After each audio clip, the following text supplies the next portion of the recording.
Et on parle de finition justement, c'était quand même le gros sujet du match.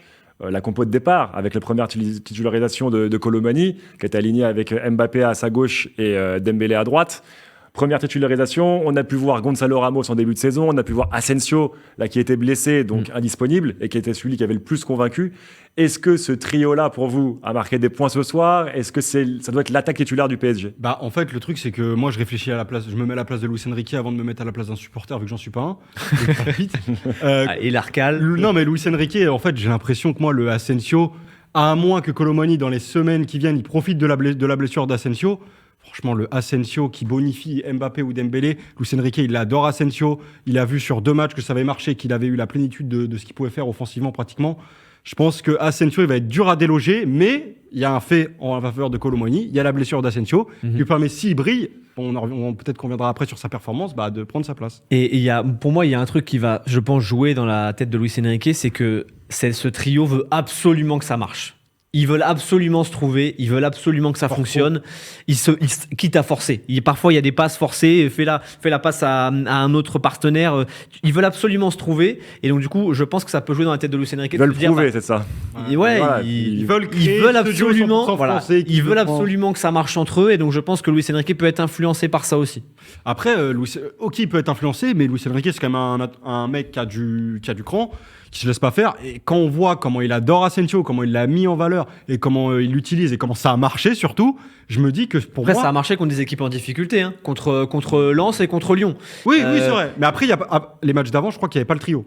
Non, il n'y avait pas le trio. Donc, quand il y a eu le trio, ça a toujours marché, très bien même. En fait, c'est ça le truc, c'est qu'avec le PSG, quand on suit le PSG depuis très longtemps, on a de l'expérience. Et donc, on sait qu'en début de saison, si jamais on s'enflamme, au mois de mars, bam, le karma qui revient te frapper. Donc, en fait, on n'arrête pas de prendre des pincettes et se dire « Ah oui, mais Lens, c'est faible, Lyon, c'est faible, du coup, on ne va pas trop s'enflammer pour Asensio. Ah oui, mais le trio, c'est pas terrible ou machin. » Donc, je pense que je parle aussi avec l'expérience de l'observateur du PSG. Je n'ai pas envie de m'enflammer parce qu'on sait très bien qu'avec le PSG, c'est toujours pareil. C'est toujours parfait au début et après, il y a un retour de bâton.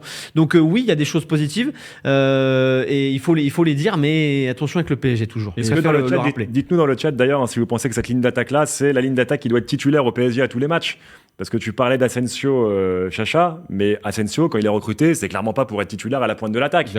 Paris a dépensé 80 millions sur Ramos, 90 sur Kolo Muani, et pour le moment, celui qui a le plus séduit, effectivement, c'est Asensio, récupéré en fin de celui qu'on n'attendait pas, quoi. Celui qu'on n'attendait pas. Après, c'est quand même Asensio, c'est pas non plus. Qui peut jouer plutôt côté droit, voire côté gauche, voire sous l'attaquant, et qui se retrouve à être le plus impressionnant en tant que faux numéro 9. Et puis qui, depuis 1 ou 2 saisons au Real, était un joueur de rotation qui rentrait quand souvent la différence était déjà faite au Real Madrid. Ou qui jouait les matchs entre la Ligue des Champions, les fameux matchs de championnat. Après, il statait beaucoup quand même. Il était sur des saisons à 10-15 buts. De toute façon, il a une belle frappe, donc forcément, il arrive à stater, quoi.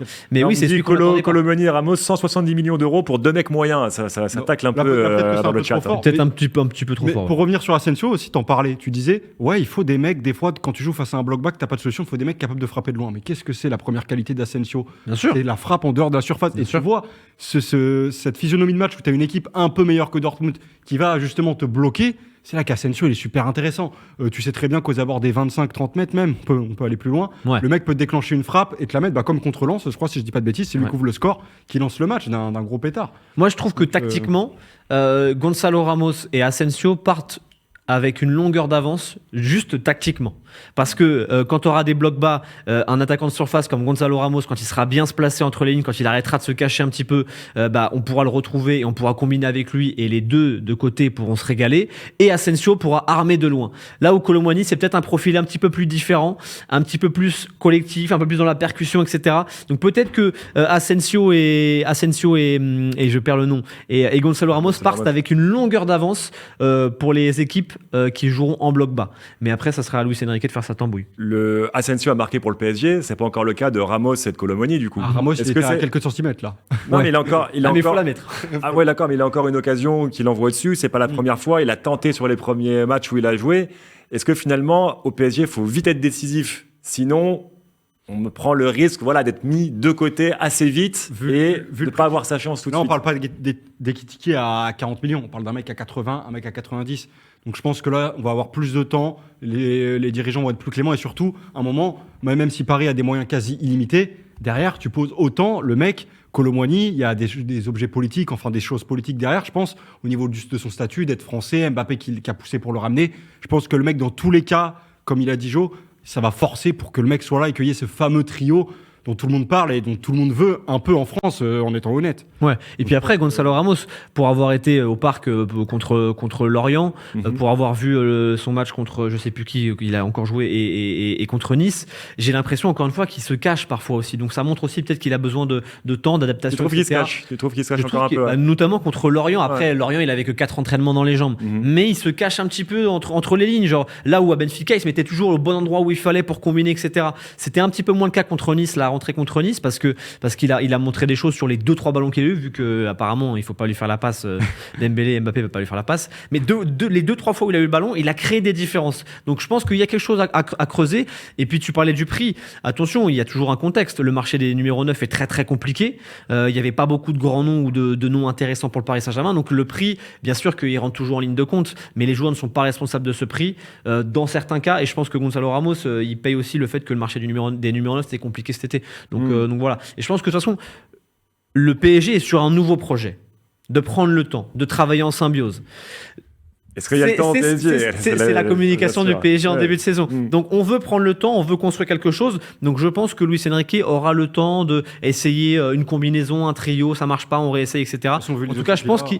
Oui, parle d'essayer les choses. Si à la régie, ils peuvent me remettre la compo de départ, est-ce que vous changeriez quelque chose dans cette compo de départ, justement, par rapport à ce que vous avez vu ce soir ? Est-ce que finalement, là, l'axe d'amélioration pour le PSG, c'est quoi ? C'est juste un remplacement d'un homme par un autre ? C'est un changement tactique pour que ça soit un peu plus, voilà, ce qu'il faut. On attend Nuno Mendes avec impatience côté gauche, on attend qu'un autre milieu se révèle. Qu'est-ce que vous pensez faire par rapport à cette compo ? En fait, tu l'as déjà dit, en fait, là, je pense qu'il n'y a qu'un joueur vraiment, parce que moi, je persiste que Kolo Muani sera quand même titulaire au bout d'un moment. Mais il n'y a que le cas Nuno Mendes qui peut-être replacerait Lucas Hernandez en défense centrale. Après, en défense, Lucas Hernandez ira en défense centrale. Ouais, en défense. Donc tu sors qui entre Skriniar et Marquinhos ? Le problème, c'est qu'en fait, je pense que tu as besoin d'avoir de la taille dans une défense centrale. Skriniar te l'apporte, ce gabarit un peu, et tu as la complémentarité avec Marquinhos qui est plus le relanceur, le habile avec le ballon. Sur ce 11, c'est compliqué. Pareil, mais tu enlèves Marquinhos. C'est Jonathan. très très compliqué. Vu le match de Marquinhos ce soir, je laisse Marquinhos. Skriniar m'a un petit peu inquiété quand il était associé à Danilo, donc ça va être compliqué. Mais moi j'ai de la chance, j'ai pas mes diplômes d'entraîneur, donc j'aurais pas à faire ce choix. Après, je pense qu'on l'a vu d'ailleurs pour le match contre Nice, ça marche pas du tout un duo Danilo. Catastrophique. Parce que de toute façon, tu as deux profils qui sont pas du tout complémentaires, ils te font un autre profil. Et surtout, dès que tu as joué contre des attaquants qui vont prendre la profondeur, tu vas être mis en danger. Par contre, Marquinhos, Lucas Hernandez, je reste aussi sceptique sur ce duo, moi. Peut-être, mais c'est toujours. En fait, moi, je suis peut-être le vieux football un peu. J'aime bien avoir un défenseur qui a de la taille quand même, qui a vraiment. Qui est imposant physiquement, qui en dégage. Tu vois, il y a Lucas Hernandez. Il y a ce petit déficit de taille que je trouve qui est plus intéressant d'ailleurs dans une défense à 3, mais bon, ça c'est un autre schéma tactique. Il y a Niken Francis dans le chat pour rebondir sur Ramos qui dit c'est encourageant, le mec il en veut vraiment, il mouille le maillot, et il a faim, mais c'est vrai qu'il ne reçoit pas assez de ballons. Après, en tout cas, il est dans l'attitude, il est clean. Dans l'attitude, il est clean. Après, je pense que c'est une période d'adaptation, encore une fois. Mais moi, pour revenir sur la compo, c'est la compo que je voulais voir avant le match.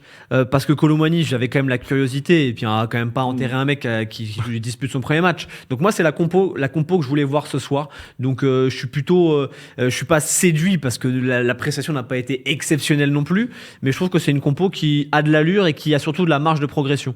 Donc voilà, c'est la compo que je voulais voir. Ouais.